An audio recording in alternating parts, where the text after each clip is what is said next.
बिहार के मुख्यमंत्री नीतीश कुमार अपने फैसलों से हमेशा लोगों को चौंका देते हैं। नीतीश कुमार जब भी कोई बड़ा फैसला लेते हैं तो ना अपने सहयोगियों से पूछते और ना ही अपने लोगों से। विपक्ष की बात ही करना बेईमानी होगी।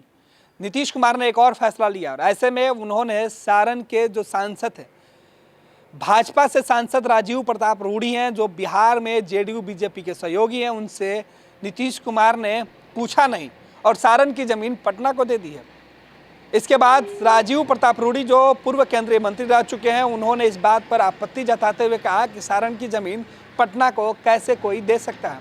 नीतीश कुमार के इस फैसले से सबसे ज़्यादा हैरान है सारण से बीजेपी के सांसद। पूर्व केंद्रीय मंत्री और बीजेपी सांसद राजीव प्रताप रूढ़ी ने नीतीश सरकार पर गंभीर आरोप लगाया है।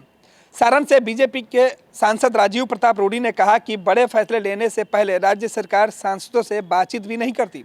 दरअसल राजीव प्रताप रूढ़ी सारण की 3212 एकड़ भूमि पटना जिले को स्थानांतरित किए जाने से नाराज हैं। उन्होंने साफ तौर पर कहा कि सारण जैसे पुराने इलाके के साथ यह अन्याय हो रहा है। सरकार के इस फैसले के खिलाफ राजीव प्रताप रूढ़ी खुलकर सामने उतर चुके हैं।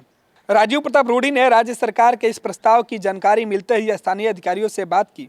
उन्होंने तमाम गतिविधियों पर तत्काल विराम लगाने के लिए मुख्यमंत्री और संबंधित विभाग के मंत्री को पत्र लिखा। राजीव प्रताप रूढ़ी ने कहा कि स्थानीय सांसद होने के बावजूद मुझसे सारण के भूभाग को पटना जिले में शामिल करने के संबंधित निर्णय पर कोई विमर्श नहीं किया गया और न ही स्थानीय विधायक, नगर निकाय या ग्राम पंचायत के प्रतिनिधियों से कोई वार्ता की गई। ऐसे बड़े फैसले के पहले जनप्रतिनिधियों का विचार जरूर लिया जाना चाहिए था। राजीव प्रताप रूढ़ी ने इस पूरे खेल के पीछे रियल एस्टेट कंपनियों को बताया है। उन्होंने आशंका जताई है कि दीघा सोनपुर पुल के निर्माण और प्रस्तावित पुल को लेकर शेरपुर पुल के कारण कई रियल एस्टेट कंपनियों के सारण जिला की जमीन पर नजर है। कोई कदम उठाती तो हमसे सहमति लेते, लेकिन इसमें रियल एस्टेट का बड़ा खेल हो रहा है जो संदेह पैदा करता है। यदि राज्य सरकार इस काम के लिए कोई कदम उठाती तो हमसे सहमति जरूर लेती, लेकिन इसमें रियल एस्टेट का बड़ा खेल है जो संदेह पैदा करता है। बीजेपी सांसद ने कहा कि वह सारण जैसे प्राचीन इतिहास वाले जिले की जमीन कहीं और नहीं जाने देंगे। सारण का क्षेत्र सोनपुर न केवल ऐतिहासिक है बल्कि इसका पौराणिक महत्व भी है।